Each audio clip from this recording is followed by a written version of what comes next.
ത്രിയേക ദൈവത്തിന്റെ ധന്യ തിരുനാമം വാഴ്ത്തപ്പെടുമാറാകട്ടെ. കർത്താവിനാൽ അനുഗ്രഹിക്കപ്പെട്ടവരെ, ദൈവത്തിന്റെ അളവറ്റ കരുണയാലും കൃപയാലും പുതിയൊരു വർഷത്തിലേക്ക് ശുഭപ്രതീക്ഷയോടെ പ്രവേശിക്കുവാൻ നാം ഒരുങ്ങുകയാണല്ലോ. പിന്നിട്ട ജീവിത വഴികളിൽ നമ്മെ വീഴാതെ വഴി നടത്തിയ ദൈവസ്നേഹത്തെ ഓർത്ത് നമുക്ക് കർത്താവിനെ മഹത്വം കരേറ്റാം.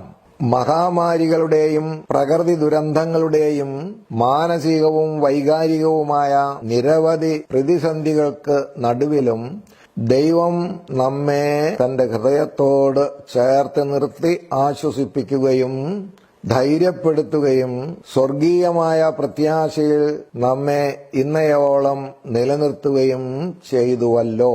നമ്മുടെ കഴിവിലും യോഗ്യതയിലുമല്ല, അവന്റെ കൃപയിലാണ് നാം ജീവിക്കുന്നത് എന്ന ബോധ്യം അനുനിമിഷം സ്വർഗത്തോട് ചേർത്ത് നിർത്തുവാൻ പര്യാപ്തമാണ്. പുതിയ വർഷത്തിലും പഴയ മനുഷ്യരായി തന്നെ നാം ജീവിക്കുവാനല്ല ദൈവം ആഗ്രഹിക്കുന്നത്, മറിച്ച് ഒരുവൻ ക്രിസ്തുവിലായാൽ അവൻ പുതിയ സൃഷ്ടിയായി തീരുന്നു എന്ന പരിശുദ്ധ പൗലോസ്ലീഹായുടെ ദർശനത്തെ സ്വജീവിതത്തിൽ സ്വാംശീകരിച്ചുകൊണ്ട് ക്രിസ്തു യേശുവിൽ പുതിയ സൃഷ്ടിയുടെ അനുഭവത്തിൽ നമ്മെ തന്നെ വിശുദ്ധീകരിച്ച് ദൈവസന്നിധിയിൽ പുതിയ ആത്മീയ വഴിത്താരയിലൂടെ പ്രയാണം ചെയ്യുവാൻ പുതിയ വർഷത്തിൽ നമുക്ക് സാധിക്കണം.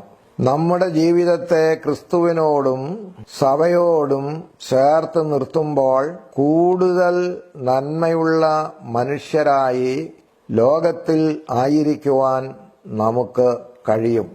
നാം അധിവസിക്കുന്ന ഭൂമിയെ സ്വർഗമാക്കി മാറ്റുന്ന ആത്മീയ ദർശനങ്ങളുടെ ഒരു പുതിയ ആകാശവും സഹജീവികളിൽ ഈശ്വരനെ ദർശിക്കുവാൻ കഴിയുന്ന സ്നേഹത്തിന്റെ അനന്തമായ സാധ്യതകളുടെ പുതിയ ഒരു ഭൂമിയും സൃഷ്ടിക്കുന്നതിനു വേണ്ടിയാണ് പരിശുദ്ധ സഭ ലോകത്തിൽ സ്ഥാപിതമായിരിക്കുന്നത് എന്ന ബോധ്യം നമുക്ക് ഉണ്ടാകണം.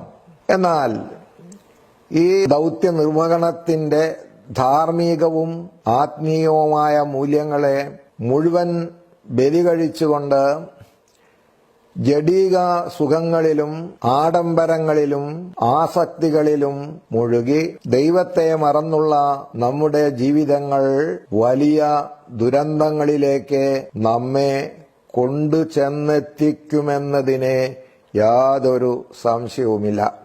നമ്മുടെ ജീവിതത്തിൽ കർത്താവിനെ വഴിയൊരുക്കുവാനും മാനസാന്തരത്തിന്റെയും അനുതാപത്തിന്റെയും ആരാധനയുടെയും ആത്മീയമായ വഴികളിൽ നമ്മെ തന്നെ പ്രതിഷ്ഠിക്കുവാനും ഈ പുതിയ വർഷത്തിൽ നമുക്ക് സാധിക്കണം.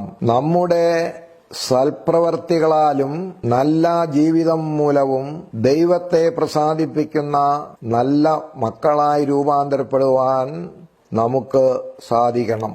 പുതിയ വർഷത്തിൽ ദൈവത്തിൽ നിന്ന് പുതിയ കൃപകളെ പ്രാപിച്ചുകൊണ്ട് നവ ചൈതന്യത്തോടെ നല്ല മനുഷ്യരായി നമ്മുടെ ജീവിതം കൊണ്ട് അവനെ പ്രസാദിപ്പിക്കുവാൻ നമുക്ക് ഏവർക്കും ദൈവം എല്ലാ കൃപകളും ദാനങ്ങളും താലന്തുകളും നൽകി നമ്മെ വഴി നടത്തട്ടെ എന്ന് നാം പ്രാർത്ഥിക്കുന്നു. എല്ലാവർക്കും നന്മകൾ നിറഞ്ഞ ഒരു പുതുവത്സരം ആശംസിക്കുന്നു. ദൈവം നമ്മെ എല്ലാവരെയും വാഴ്ത്തി അനുഗ്രഹിക്കട്ടെ.